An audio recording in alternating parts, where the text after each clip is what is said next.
License and registration, ma'am. Do you know why I pulled you over? Yes, officer. Here is my license, registration, and my DA's office identification. I was driving the posted speed limit. District attorney, huh? And where's your official ID? This looks like a personal vehicle, just trying to do my job. My official ID is right here, officer. I'm on my way from a court hearing. There is no need for this. You seem to be in an...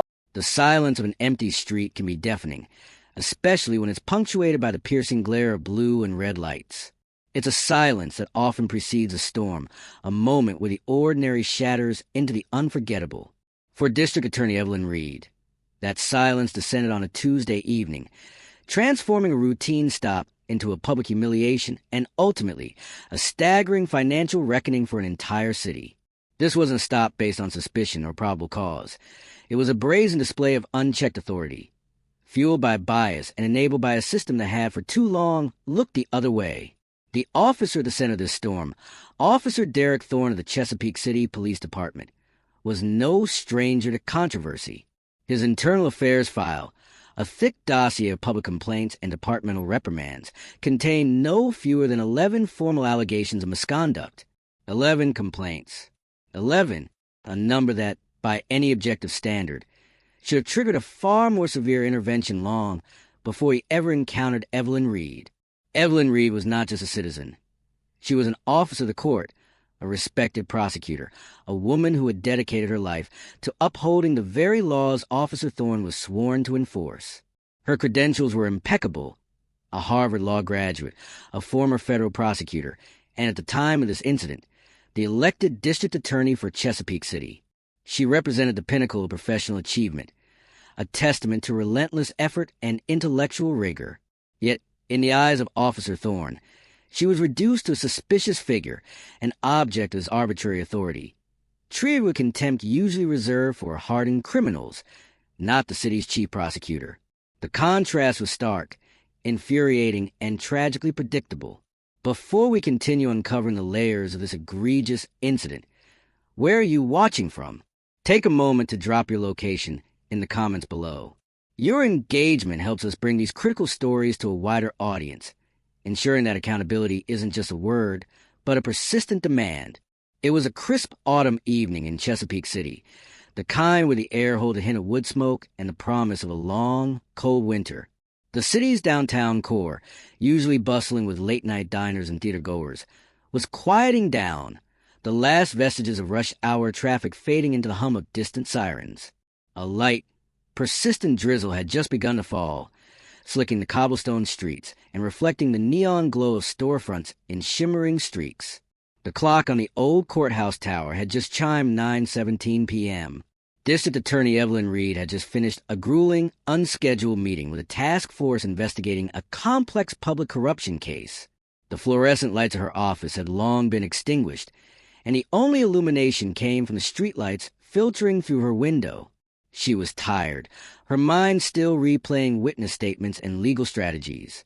Her day had begun before dawn, poring over briefs, followed by a relentless series of court appearances, staff meetings, and community outreach events.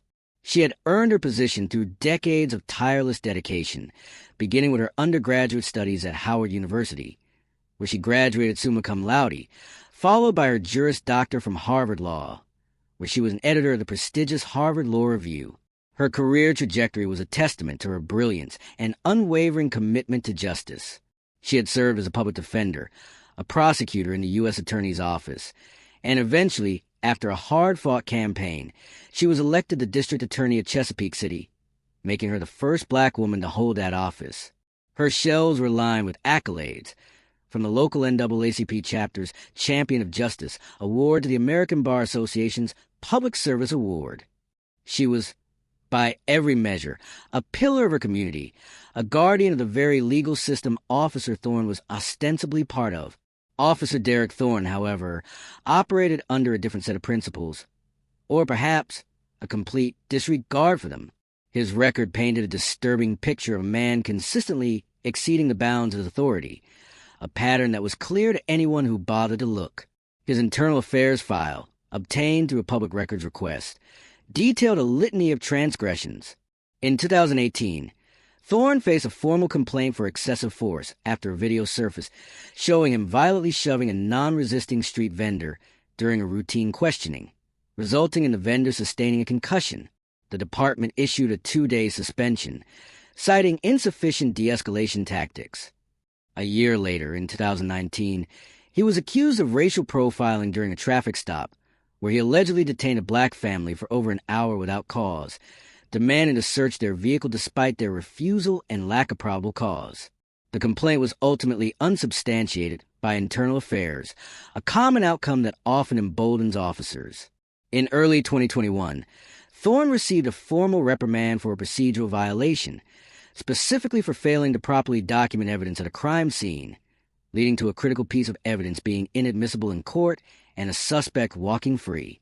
And just 6 months prior to his encounter with D.A. Reed, a complaint was filed alleging verbal abuse and intimidation tactics against a witness in a domestic violence case, resulting in the witness withdrawing their cooperation.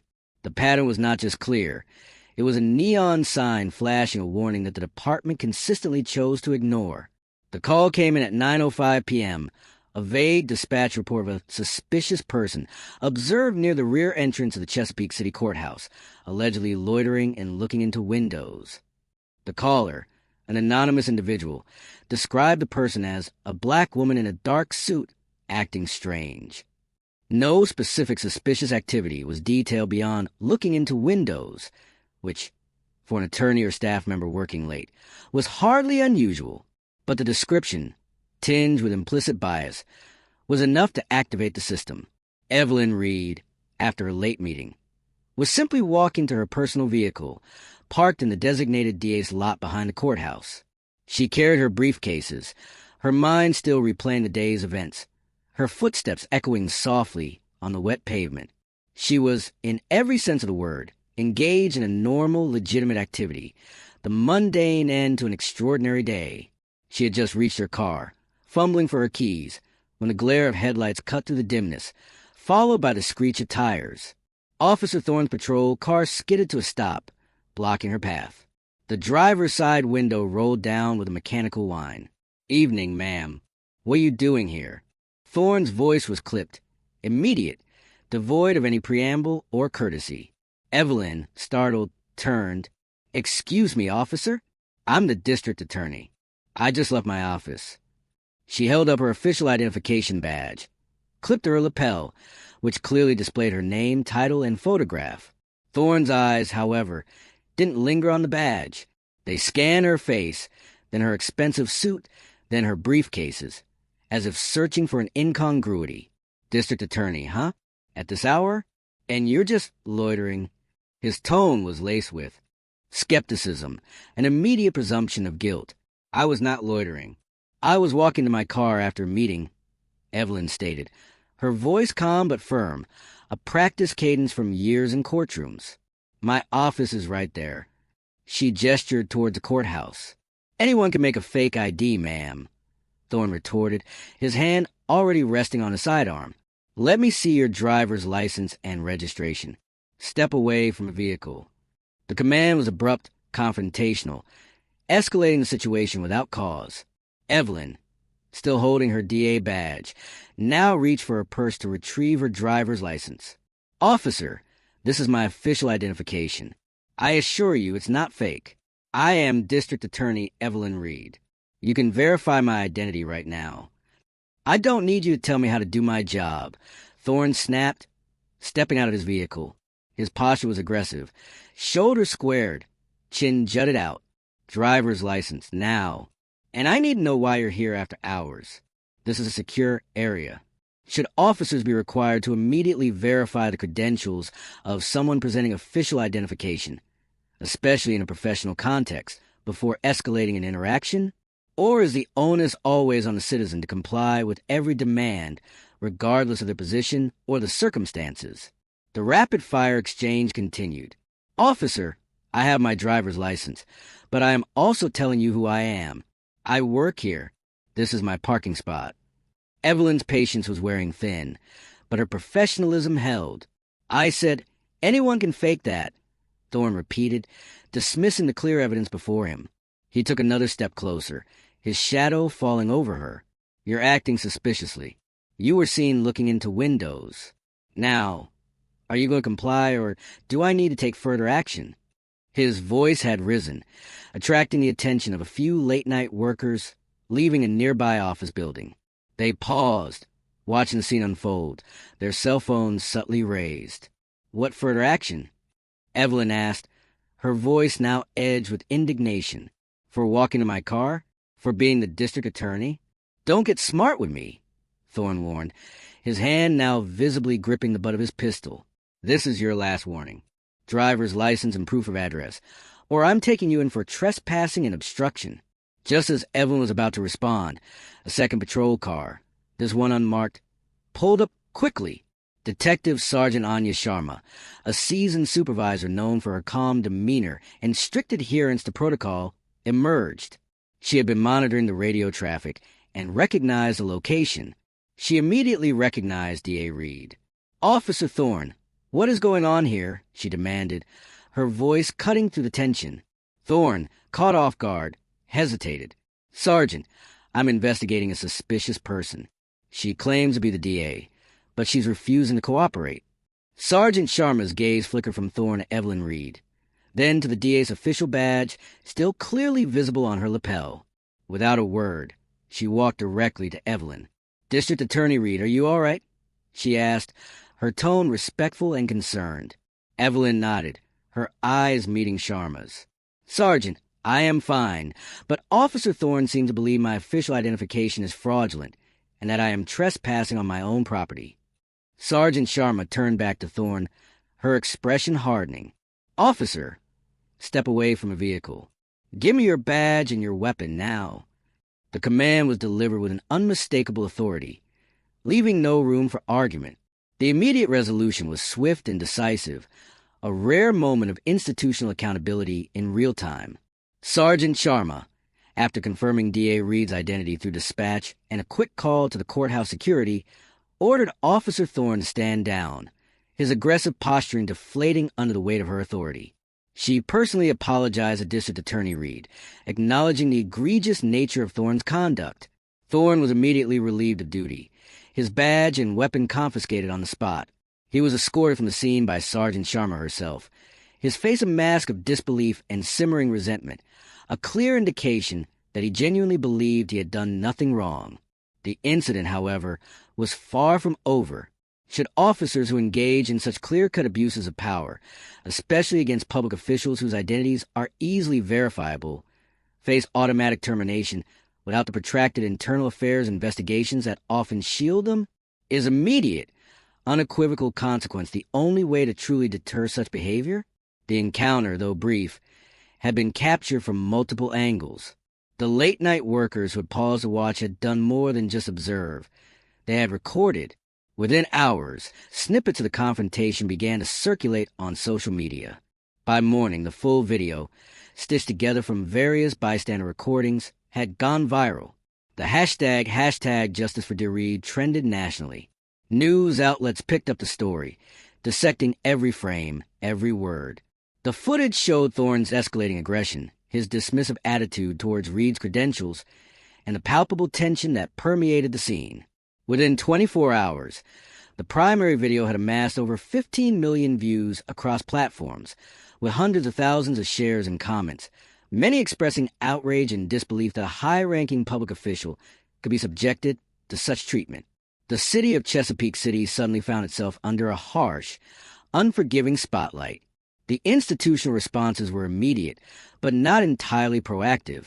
The Chesapeake City Police Department initially released a boilerplate statement, promising a thorough internal investigation. However, the sheer volume of public outcry and irrefutable video evidence made a prolonged, whitewashed inquiry impossible. District Attorney Reed, after consulting with her legal team, filed a civil rights lawsuit against Officer Thorne and the city of Chesapeake City, alleging false arrest, assault battery, civil rights violations under the 4th and 14th Amendments, and intentional infliction of emotional distress. Her complaint detailed the humiliation, the fear, and profound breach of trust inherent in the officer's actions. The suit also highlighted the city's negligent hiring and retention practices, citing Thorne's extensive history of complaints as evidence of a systemic failure to address a known problem officer. The city facing immense public pressure, a high-profile lawsuit from its own district attorney, and a very real threat of federal intervention, quickly moved to mitigate the damage. After weeks of intense negotiations, a settlement was reached. The city of Chesapeake City agreed to pay District Attorney Evelyn Reed a sum of $3 million. It was at the time the largest settlement in the city's history for an incident involving police misconduct, a stark reflection of the severity of Thorne's actions and the city's desperation to avoid a protracted, embarrassing public trial. Concurrent with the settlement, the internal investigation into Officer Thorne concluded with a definitive outcome. His termination letter, a document that would become part of public record, cited gross misconduct, insubordination, and conduct unbecoming of an officer. It further stated, Officer Thorne's actions demonstrated profound disregard for departmental policy, civil liberties, and the authority of a fellow public servant, bringing disrepute upon the Chesapeake City Police Department. Beyond termination, the state's Police Officer Standards and Training Post Council, acting on the department's recommendation, voted to decertify Officer Derek Thorne, effectively revoking his ability to ever serve as a law enforcement officer in the state again. His career, built on a foundation of escalating abuses, was finally irrevocably over. In the wake of the settlement and Thorne's decertification, District Attorney Evelyn Reed delivered a powerful, poignant speech that resonated far beyond the confines of Chesapeake City. Standing before a packed press conference, her voice steady and resolute, she articulated the profound implications of her experience. "If this can happen to me," she declared, her gaze sweeping across the assembled journalists, "a person with privilege, with power, with a badge of my own, what hope does the average citizen have? What happens to the young black man or woman who doesn't have the title, the education, the platform to fight back?" This incident was not just about Officer Thorne and me. It was a glaring symptom of a deeper illness within our institutions, a sickness that allows bias to override evidence and unchecked power to erode fundamental rights. My badge should not have been my shield. My humanity should have been enough. Her words underscored the universal vulnerability to systemic injustice, regardless of one's social standing. Given the systemic failures highlighted by Officer Thorne's extensive complaint history and the city's subsequent multi-million-dollar payout, should such an incident automatically trigger a federal investigation into broader practices and culture of the Chesapeake City Police Department? Or is local accountability sufficient? The department's own findings, released as part of the post-settlement transparency efforts, painted a grim picture of systemic failures. The internal review, conducted by an independent panel, identified several critical deficiencies. Firstly, a severe lack of adequate de-escalation training, particularly in scenarios involving non-compliant but non-threatening individuals. Secondly, a culture of impunity was cited, where repeated complaints against officers, particularly those involving allegations of racial bias or excessive force, were often downplayed, dismissed, or met with minimal disciplinary action, effectively signaling to officers that their misconduct would not have serious repercussions. Thirdly, the review pointed to an insufficient civilian oversight mechanism, noting that the existing board lacked real power to enforce recommendations. Finally, it highlighted the failure of command staff to proactively identify and address patterns of problematic behavior, especially concerning officers like Thorne, whose records clearly indicated propensity for aggressive and biased interactions. In response to these findings and the ongoing public pressure, the Chesapeake City Police Department announced a series of sweeping reforms. These included mandatory, greatly expanded de-escalation training programs, with a specific focus on implicit bias recognition and communication strategies. A revised body camera policy was implemented, mandating that officers activate their cameras from the moment they initiate an interaction, with strict penalties for non-compliance. The city also committed to strengthening its civilian oversight board, granting it subpoena power and the authority to independently investigate complaints and recommend disciplinary actions. Furthermore, a red flag system was introduced, designed to flag officers with multiple complaints for mandatory retraining, psychological evaluation, and potential reassignment before their conduct escalates to severe incidents. The story of District Attorney Evelyn Reed and Officer Derek Thorne is a stark, painful reminder that in the face of ingrained systemic bias, credentials, titles, and even the highest professional achievements can be rendered meaningless. It illustrates a fundamental flaw. When an officer's personal biases are allowed to override clear evidence, when the authority of a badge is weaponized against the very people it is meant to protect, the entire framework of justice begins to crumble. The incident laid bare the devastating consequences of unchecked power, demonstrating how a single officer's actions, left unaddressed for too long, can inflict not only individual trauma, but also immense financial and reputational damage upon an entire municipality. The city paid $3 million, a staggering sum that represents the tangible cost of institutional negligence. Officer Thorne lost his badge and his career, a consequence that, while severe, came only after a pattern of misconduct was allowed to fester. But the true cost extends beyond dollars and employment. It lies in the erosion of public trust, the deepening of racial divides, and the chilling message sent to every citizen who dares to question authority. The challenge now is not just to celebrate Evelyn Reed's victory, but to ask, what changes now? How do we ensure that the lessons learned from this expensive, humiliating episode are not forgotten? How do we move from reactive damage control to proactive prevention?